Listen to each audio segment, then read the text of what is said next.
students, here I am Kapil Gaur in front of you, and today I am going to teach you transport system in human beings.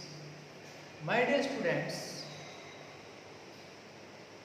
transport system or circulatory system in human beings consists of mainly three components, and these three components are number one is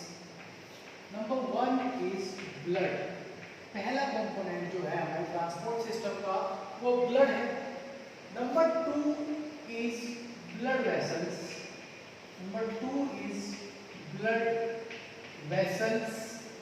and number three is heart. तो if you want to understand, अगर हम समझना चाहते हैं, पढ़ना चाहते हैं transport system in human beings, तो स्टूडेंट्स हमें इन तीन चीज़ों को एक एक करके पढ़ना होगा. सबसे पहले ब्लड पढ़ना होगा, उसके बाद ब्लड वेसल्स और उसके बाद हार्ट. तो सिस्टम से चलना होता है. सबसे पहले हम ब्लड के बारे में पढ़ते हैं. ब्लड के बारे में आपने पहले ही अपनी 9th क्लास में पढ़ा होगा अंडर ए चैप्टर कॉल्ड टिश्यू. इसमें आपको बताया गया होगा कि tissue, blood is a type of fluid connective tissue. Fluid connective tissue एक टाइप है ब्लड हमारे पास. थोड़ा सा जो चीज़ वहाँ रह गई वो यहाँ कवर कर देते हैं ब्लड. अब हम ब्लड की अगर बात करें तो ब्लड की कंपोजिशन जो है बच्चों, वो दो कंपोनेंट है ब्लड के अंदर. एक होता है प्लाज्मा और दूसरे कंपोनेंट है इसका सेल्स.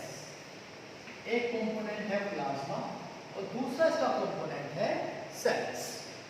ठीक है. ब्लड सबको पता है, it is a liquid which flow in our body. It is a red colour because of haemoglobin present in our blood. Blood is of red colour, सबको पता है. मैं बताऊंगा धीरे धीरे आपको क्यों रेड है और क्या क्या कंपोनेंट है ब्लड में. पहले प्लाज्मा की बात करें. प्लाज्मा लिक्विड है, हमारे ब्लड का लिक्विड पार्ट है जो कलरलेस होता है. Plasma is a colourless liquid part of our blood which consist of many dissolve substance in it, जिसमें बहुत सारे डिजॉल्व सब्सटेंस पाए जाते हैं. हमारे ब्लड का लगभग 55% प्लाज्मा होता है और लगभग 45% हमारे ब्लड में सेल्स है. 55% प्लाज्मा होता है एंड 45% सेल्स होती है. अगर हम प्लाज्मा की कंपोजिशन की बात करें, प्लाज्मा में माय डियर स्टूडेंट्स 90% वाटर होता है.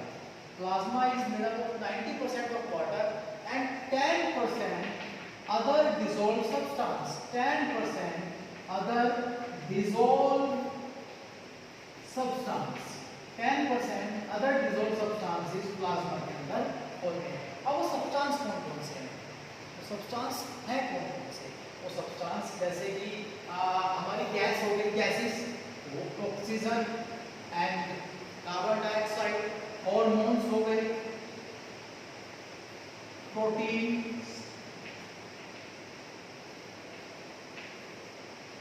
And waste product like urea. Waste product, ये सब चीजें 10% प्लाज्मा में डिसॉल्व होती हैं. ओके. नाउ सेल, हमारे पास तीन तरह की सेल्स हैं बच्चों. पहली है आरबीसी. इसको साइंटिफिकली इरिथ्रोसाइट्स बोलते हैं. इरिथ्रोसाइट्स. सेकंड है डब्ल्यूबीसी, जिसको साइंटिफिकली ल्यूकोसाइट बोलते हैं. ल्यूकोसाइट्स. एंड थर्ड है प्लेटलेट्स. जिसको साइंटिफिकली थ्रोम्बोसाइट बोलते हैं. Thrombocyte. Okay students, this is the composition of blood. Blood in दो चीजों से मिलकर बना होता है. मेनली हमारी बॉडी में मेनली ब्लड ट्रांसपोर्टेशन का काम करता है. हर चीज पहले ब्लड में डिसॉल्व होगी, चाहे वो ऑक्सीजन हो, चाहे वो कार्बन डाइऑक्साइड हो, चाहे वो हार्मोन्स हो, चाहे वो वेस्ट प्रोडक्ट हो, अगर हमारी बॉडी में किसी चीज़ का ट्रांसपोर्टेशन होना है तो वो ब्लड के थ्रू होगा। पहले वो चीज़ ब्लड में डिसॉल्व होगी, जाके ब्लड में डिसॉल्व होने के बाद ब्लड उसको अपने टारगेट तक पहुंचाएगा, टारगेट तक ट्रांसपोर्ट करेगा, वहाँ पर वो उसको रिलीज करेगी, रिसीव करे, वो ब्लड का काम है। जैसे कि ऑक्सीजन जाएगा तो सेल टू सेल वो जाके ऑक्सीजन रिलीज करेगा और वहाँ से कार्बन डाइऑक्साइड को रिसीव करेगा। ऐसे हार्मोन्स हैं, अपने अपने टारगेट ऑर्गन तक हार्मोन्स को पहुँचाएगा। ऐसे वेस्ट प्रोडक्ट है, वेस्ट प्रोडक्ट पहले ब्लड में मिक्स होगा, फिर वो किडनी तक जाएंगे, वहाँ पे जाके फिल्टर होंगे, तब वो वेस्ट हमारी बॉडी से आउट होगा, जैसे कि यूरिया। पहले हर चीज़ जो ट्रांसपोर्ट होनी है वो ब्लड में मिक्स होती है, उसके बाद वो ट्रांसपोर्ट होकर अपने टारगेट तक जाती है। ब्लड इतना काम हमारे बॉडी में करता है। ओके स्टूडेंट्स, अब हम बात करते हैं ब्लड सेल्स की। जैसे RBC, erythrocytes. RBC means red blood cells. इनका कलर रेड कलर का होता है due to a red colour pigment called haemoglobin. इनके पास एक रेड कलर का पिगमेंट पाया जाता है जिसको हीमोग्लोबिन कहते हैं। उस हीमोग्लोबिन की वजह से इनका जो कलर है वो रेड होता है। इनका मेन फंक्शन क्या है? What is the main function of blood, red blood sales? They carry oxygen. इनका काम होता है ऑक्सीजन कैरी करना। जो ऑक्सीजन हम इनहेल करते हैं वो ऑक्सीजन हमारे लंग्स में, एल्वियोली में गैसेस एक्सचेंज होता है, वहाँ पे हम कार्बन डाइऑक्साइड रिसीव करते हैं और ऑक्सीजन ब्लड को दे देते हैं। तो ब्लड के अंदर वो कंपोनेंट जो ऑक्सीजन को रिसीव करेगा वो कंपोनेंट आरबीसी है। आरबीसी ब्लड के अंदर ऑक्सीजन जो पाई जाती है उसको आरबीसी रिसीव करता है। उसके बाद बात करते हैं ल्यूकोसाइट की, यानी कि डब्ल्यूबीसी। डब्ल्यूबीसी जिनको ल्यूकोसाइट्स कहा जाता है, they are also called as the soldier of our body. हमारे बॉडी की सोल्जर्स कहलाती हैं because they use to fight against the disease causing micro organism and disease causing micro organism से और डिजीज से फाइट करने का काम जो है वो डब्ल्यूबीसी का, या हम कह सकते हैं कि ल्यूकोसाइट का है। Leukocyte use to fight against micro organism. And after that, platelets which are called thrombocyte. Thrombocyte helps in blood clotting. कहीं पर चोट लग जाती है, कट लग जाता है शरीर में, तो ब्लड निकलना शुरू होता है, ब्लड बहता रहता है। आफ्टर सम टाइम आपने देखा होगा वहां पर ब्लड का क्लोट बन जाता है, रुधिर, ब्लड का एक थक्का बन जाता है। वो थक्का, वो क्लोट जो बनता है उसमें प्लेटलेट्स यानी कि थ्रोम्बोसाइट का बहुत ही मेजर रोल होता है, बहुत ही बड़ा रोल होता है, यही करते हैं। ओके स्टूडेंट्स, तो this is the composition of blood. ठीक है, this is the composition of blood. Now revise it and then I will explain blood vessels. फिर मैं ब्लड वेसल्स एक्सप्लेन करूंगा, तब तक आप इसको रिवाइज कीजिए। I am giving you 2 minutes. I will back after 2 minutes. Okay students, I hope आप सब ने रिवाइज कर लिया होगा। Now, second part of transport system in human beings is blood vessels. Blood vessels के बारे में students, mainly हमारी बॉडी में 3 तरह की वेसल्स हैं, arteries, veins and capillaries। पहले मैं आपको आर्टरीज और वेन्स एक्सप्लेन कर रहा हूँ, कैपिलरीज में आपको लेटर वीडियो में एक्सप्लेन करूँगा। इस वीडियो में आर्टरीज और वेन एक्सप्लेन करते हैं, थोड़ा पजल ना हो जाओ आप। तो आर्टरीज और वेन्स को ही इस वीडियो में डिस्कस कर रहे हैं, नेक्स्ट वीडियो में कैपिलरीज डिस्कस करेंगे। Students, arteries, the blood vessels carry oxygenated blood. The blood vessels which carry oxygenated blood, and veins carry deoxygenated blood, and veins carry deoxygenated blood. Veins carry deoxygenated blood. Now the question is, what is oxygenated blood and what is deoxygenated blood? Oxygenated means blood having oxygen, जो हम inhale करते हैं। Deoxygenated means blood having carbon dioxide, जो हमारी body से receive की जाती है। रेस्पिरेशन में एंड प्रोडक्ट में CO2 बनता है, रेस्पिरेशन तो पढ़ा है सब लोगों ने। तो रेस्पिरेशन के एंड पॉइंट में जो CO2 बनता है एंड प्रोडक्ट में, वो CO2 कैरी करती हैं वेन्स। स्टूडेंट्स, यहां पर एक एक्सेप्शन है। वो एक्सेप्शन क्या है? वो एक्सेप्शन ये है कि हमारे ब्लड से जुड़ी हुई है एक स्पेशल, हमारे ब्लड से जुड़ी हुई है एक स्पेशल आर्टरी, जिसको हम पल्मोनरी आर्टरी के नाम से जानते हैं। Pulmonary artery, pulmonary artery exception है। और एक्सेप्शन इसलिए है, एक्सेप्शन इसलिए है क्योंकि it carry deoxygenated, it carry deoxygenated blood, इसलिए ये एक्सेप्शन है।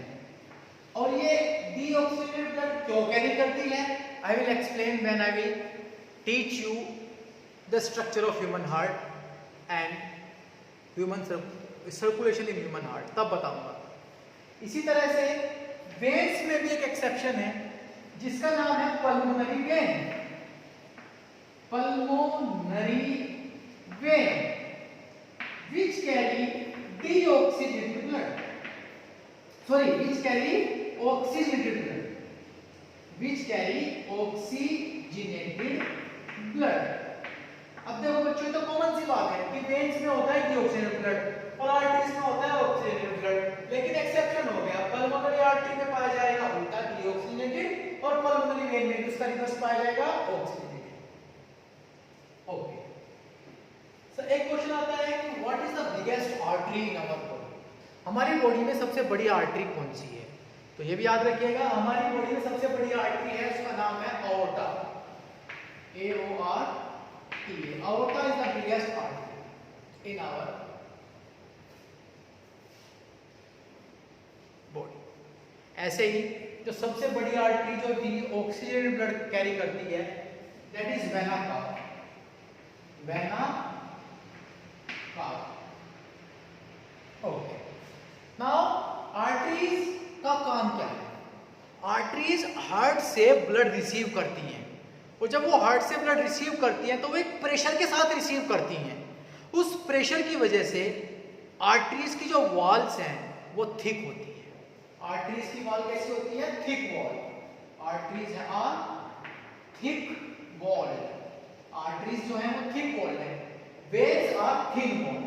वेन्स पर ऐसा कोई प्रेशर नहीं होता, ना वो हार्ट से रिसीव करती, बल्कि वो तो हार्ट के पास लेकर आती है ब्लड को, तो इसलिए वेन्स की जो वॉल है वो थिन होती है। एग्जांपल के तौर पे आपको दिखाऊं, मान लिया ये तो आर्टरी की वॉल हो गई, ये इतनी थिक, ये आर्टरी हो गई, और वेन ये वेन हो गई।